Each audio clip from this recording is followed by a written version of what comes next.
नमस्कार दोस्तों, स्वागत है आप सभी का यूपीएससी सिंप्लीफाइड में। दोस्तों, let's continue our discussion of basics for IR series. आज के हमारे डिस्कशन का एजेंडा है what is polarity in international relations. इस डिस्कशन में हम लोग इंटरनेशनल पॉलिटिक्स में पोलैरिटी क्या होती है इसको समझेंगे। Unipolar world order, bipolar world order, multipolar world order क्या होता है, उसकी कैरेक्टरिस्टिक्स क्या है, इसको हम लोग समझेंगे।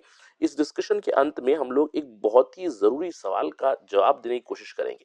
आज के समय में, today the world that we are living in, what is the world order, इस सवाल का जवाब देने की कोशिश करेंगे। तो चलिए शुरुआत करते हैं डिस्कशन की। व्हाट इज पोलैरिटी समझकर। ये जो कॉन्सेप्ट है पोलैरिटी का, इसको दिया है रियल स्कॉलर्स केनेथ वॉल्ट्ज ने एंड जॉन मीरशाइमर ने। थोड़ा सा रीसेंट टाइम्स का ही ये कॉन्सेप्ट है। पोलैरिटी का मतलब क्या है, इंटरनेशनल सिस्टम में, इंटरनेशनल पॉलिटिक्स में किस तरह से डिस्ट्रीब्यूशन हुई है पावर की, कितने मेजर पावर्स है, कितने ग्रेट पावर्स है who can shape the global order, उसके बेसिस के ऊपर पोलैरिटी को डिफाइन किया जाता है। पोलैरिटी का रूट वर्ड है पोल। पोल का मतलब कोई एक स्टेट भी हो सकता है या फिर कोएलिशन ऑफ स्टेट्स भी हो सकते हैं। इसके ऊपर ध्यान रखना है, बहुत ही इंपॉर्टेंट कॉन्सेप्ट है। Polarity is defined from the perspective of a sovereign state और a group of sovereign states also. एक पोल हम लोग डिफाइन करते हैं जनरली अ कोएलिशन और a state which has sufficient military power, economic power, technological power, diplomatic power, ताकि वो global level पे आउटकम्स को चेंज कर सके या फिर ग्लोबल लेवल पे आउटकम्स को इन्फ्लुएंस कर सके। उसको हम लोग एक पोल करके रेफर करते हैं।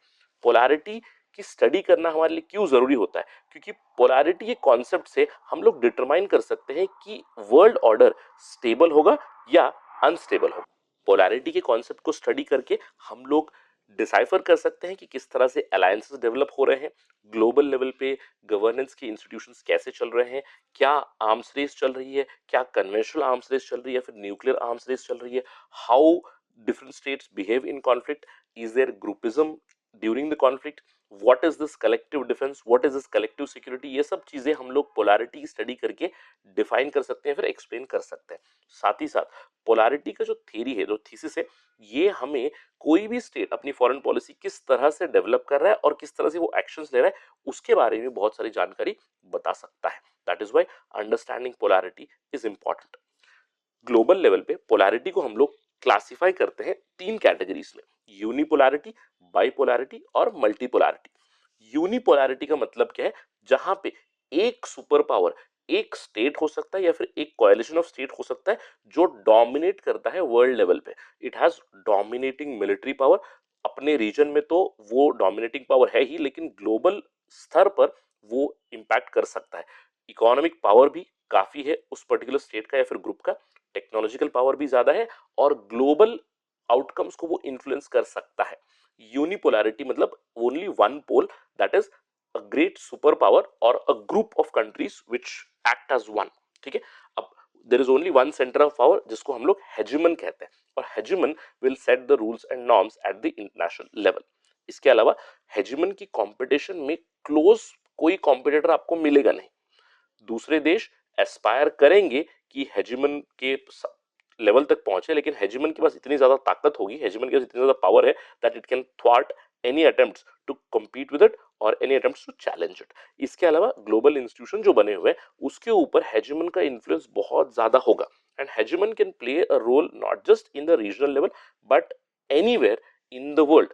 पूरे ग्लोब में कहीं पे भी वो इंपैक्ट कर सकता है, तो ग्लोबल इंस्टीट्यूशंस के ऊपर उसका दबदबा काफी होता है। अगर हिस्टोरिकल एग्जांपल्स हमें लेने हैं तो मैं कहूंगा 18th century Britain, not a very appropriate example but I would say during the second half of 18th century Britain का दबदबा काफी रहा है। It was indeed a hegemonic power, but मैं कहूंगा एक अप्रोप्रिएट एग्जांपल रहेगा यूनिपोलैरिटी का, United States of America playing a big role at the global level, specially after disintegration of USSR.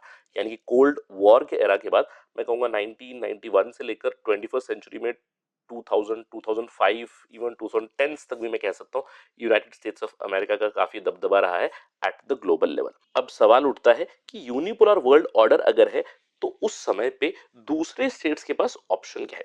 Generally अगर बैलेंस ऑफ पावर की condition है या फिर मैं कहूंगा मल्टीपोलैरिटी है तो अलग अलग स्टेट एक दूसरे की कंपटीशन में लग जाते हैं। लेकिन अगर यूनिपोलर वर्ल्ड ऑर्डर है तो बैंड वैगनिंग बहुत ज्यादा देखी जाती है। The meaning of band wagoning is weaker state align themselves with the stronger power. ठीक है, इवन एडवर्सरियल पावर हो उसके साथ मिल जाएंगे टू गेन बेनिफिट्स। उसको अगर हम लोग अपोज करेंगे तो कॉस्ट्स बहुत ज्यादा होंगी, इसलिए they rather bandwagon with the hegemon itself. In fact bandwagoning जो इफेक्ट है ये हमें प्रिडोमिनेंटली यूनिपोलर वर्ल्ड ऑर्डर और बाइपोलर वर्ल्ड ऑर्डर में भी दिखाई देता है। यहाँ पे balancing, that is internal balancing and external balancing might not be good options for a state, इसीलिए वो बैंड वैगन करेंगे, जिसके पास ताकत है उसके साथ वो एलाई कर जाएंगे। इसके अलावा यूनिपोलर वर्ल्ड ऑर्डर स्टेबिलिटी देती है क्या? देखिए, रिलेटिव ग्लोबल स्टेबिलिटी दे सकती है, क्योंकि अगर एक बड़ा प्लेयर है जिसके पास पैसा है, पावर है, क्षमता है, तो वो इंटरनेशनल लेवल पे एक ग्लोबल पुलिस, मैंने कहूंगा global police, but I would say some kind of a regulator उसका काम जरूर कर सकता है।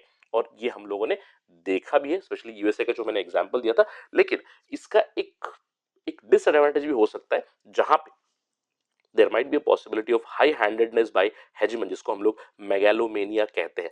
ऑल्दो जो यूनिपोलर वर्ल्ड ऑर्डर के प्रोपोनेंट्स होते हैं, स्पेशली बहुत सारे स्कॉलर्स आपको यूनाइटेड स्टेट्स ऑफ अमेरिका के मिल जाएंगे, जो हेजिमनिक स्टेबिलिटी थ्योरी को प्रमोट करते हैं, जहां पे वो कहते हैं कि अगर वर्ल्ड लेवल पे एक हेजिमन है तो उससे शांति रहती है, क्योंकि एक बड़ा पावर है, एक डोमिनेंट पावर है which can handle the entire international arena.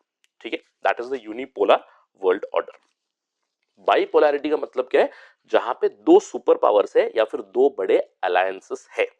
और ये समय हम लोगों ने जरूर देखा है, इसका एक टिपिकल हिस्टोरिकल एग्जांपल मिलेगा during the cold war era.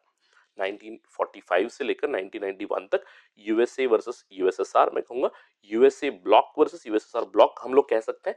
अब बाइपोलैरिटी के फीचर क्या होते हैं कि विश्व दो गुटों में बट चुका है, दो सुपर पावर्स है, दो ग्रुप वो बना चुके हैं। It may be to ideological groups, to military groups, to economic blocs as well. Limited room होती है यहाँ पे किसी भी छोटे स्टेट को अपनी खुद की इंडिपेंडेंट फॉरेन पॉलिसी रन करने के लिए। ऑल्दो ऑप्शन रहेगा कि आइदर ब्लॉक को ज्वाइन करे, लेकिन non alignment can also be an option, जो इंडिया ने लिया था। अब जब हम लोग दूसरे स्टेट्स के ऑप्शन की बात करते हैं, as I told you, they can ally with either bloc, या तो यूएसए के साथ जाएंगे या यूएसएसआर के साथ जाएंगे, या फिर नॉन अलाइंड रहेंगे। इसको भी हम लोग बैंड वैगनिंग कहते हैं। बैंड वैगनिंग का मतलब क्या है? Directly balancing is not an option. अगर बैलेंसिंग ऑप्शन नहीं है तो किसी ना किसी एक ग्रुप को ज्वाइन करेंगे। तो आई वुड से remaining non aligned is a kind of balancing act itself, जहां पे नॉन अलाइंड का एक ग्रुप बनाएंगे। अब कुछ लोग पूछते हैं कि sir does it mean tripolar world order? Not exactly, क्योंकि दो ही डोमिनेंट सुपर पावर्स या फिर दो ही डोमिनेंट ब्लॉक्स है। Non aligned group did not have that cloud, military cloud हो, इकोनॉमिक क्लाउड हो, जिससे कि हम लोग ट्राइपोलर वर्ल्ड ऑर्डर कह सकते हैं। ठीक है, अब स्टेबिलिटी होगी या नहीं? देखिए, clear cut rules of engagement तो रहेंगे, लेकिन हमेशा एक टेंशन रहेगा बाइपोलर वर्ल्ड ऑर्डर में। There is a constant threat of each group increasing और एनहांसिंग देयर पावर।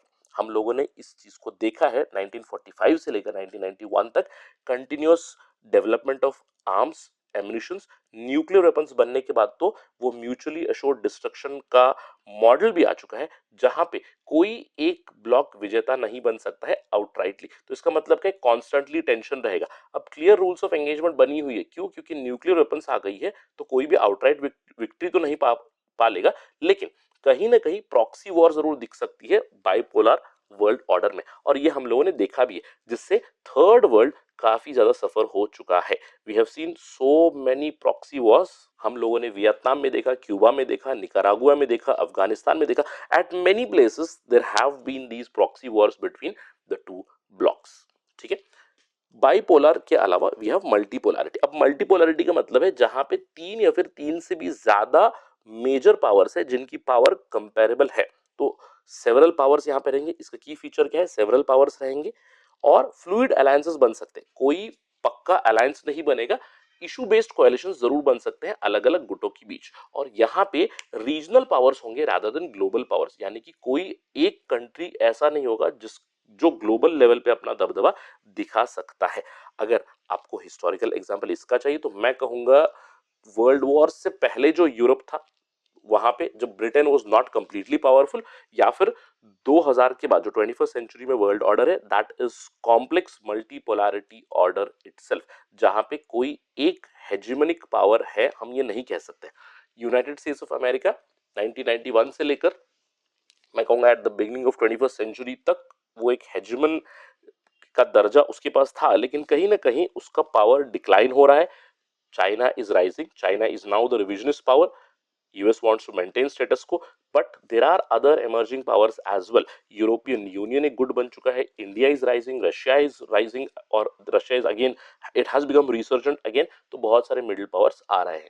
तो मल्टीपोलैरिटी में स्टेट्स के पास ऑप्शन क्या होता है, छोटे पावर हो या फिर मिडिल पावर हो, उनके पास काफी ज्यादा रूम होता है मैन्यूवर करने का। क्यों? क्योंकि फ्लूइड अलायंसेस होते हैं, आज एक गुट के साथ जुड़े हैं, कल दूसरे गुट के साथ जुड़ेंगे, और यहाँ पे कहीं ना कहीं बैलेंस ऑफ पावर टैक्टिक्स जरूर चलेगी।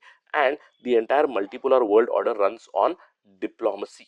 अब जब हम लोग स्टेबिलिटी की बात करते हैं, मैं नहीं कहूंगा multipolar world order would be highly stable, there would be instability mainly because of shifting alliances, complex calculations हो सकते हैं, और डिप्लोमेसी बहुत जरूरी बन जाती है। अगर कोई डिप्लोमेटिक फेलियर हो गई तो it may lead to a very high risk of war between great powers और between middle powers as well. इसके अलावा क्योंकि सभी के पास बार्गेनिंग पावर रहेगी, छोटे पावर्स हो मिडिल पावर्स हो, they will have a lot of bargaining powers, तो ग्लोबल लेवल पे ग्लोबल इंस्टीट्यूशंस में कहीं ना कहीं डिसीजन मेकिंग की पैरालिसिस जरूर हो जाएगी, there would be very slow decision making at the global institutions. All right, so this is the meaning of polarity in international order: unipolar world order, bipolar world order, multipolar world order. अब सबसे बड़ा सवाल, what world are we living in? आज के समय में हम लोग किस पोलैरिटी वाले वर्ल्ड में रह रहे हैं? Is it a bipolar world? Of course it's not exactly the old bipolar world, यानी कि कोल्ड वॉर के दौरान it was USA versus USSR, लेकिन कई सारे थ्योरीज बताते हैं कि we might be living in a new bipolar world where there are two hegemons और two super powers which are emerging, USA on one side and China on the other side. Again इसके ऊपर हम लोग outrightly नहीं बता सकते कि that there is a new cold war 2.0 which has emerged, but there is a strategic competition surely going on between USA and China, but outrightly I cannot call it that we are living in a bipolar world. Are we living in a multipolar world? Perhaps yes. Multipolar world का मतलब क्या है? Polycentric order है। इसका मतलब there are many great powers, there are many emerging powers, USA हो गया, China हो गया, जापान हो गया, रशिया हो गया, other middle powers, Indonesia, Brazil, in from each and every continent different powers are emerging. तो इसीलिए हम लोग आज मल्टीपोलर वर्ल्ड ऑर्डर में रह रहे हैं क्या? May be, again it is still in flux. There is another theory or another conjecture that we might be heading towards asymmetric multipolar world.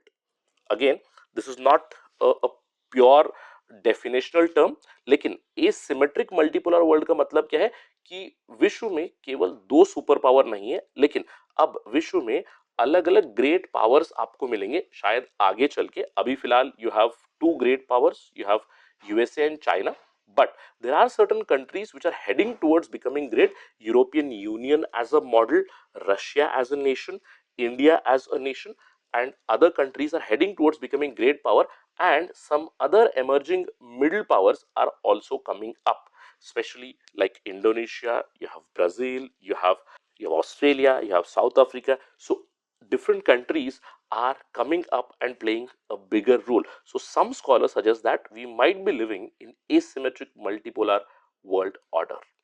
Apart from that, there are some scholars, predominantly if I'm not wrong Richard हास का idea है non polar world का। Non polar world मतलब आज के समय में state का उतना ज्यादा महत्व नहीं रहा है। वो कहते हैं forget about the states, the real power is with the non state actors. और जब मैं यहाँ पे नॉन स्टेट एक्टर्स की बात करूंगा, मैं कहूंगा प्रिडोमिनेटली जो बड़ी बड़ी टेक कंपनीज जिन्हें हम लोग मटाना कंपनीज कहते हैं, रियल पावर उन मल्टीनेशनल कॉर्पोरेशंस के पास है। तो इसीलिए some scholars highlight that we might be living already in a non-polar world जहां पे स्टेट या फिर स्टेट की sovereignty is getting diluted and the real power is harbored, or I would say captured rather, by these big tech companies.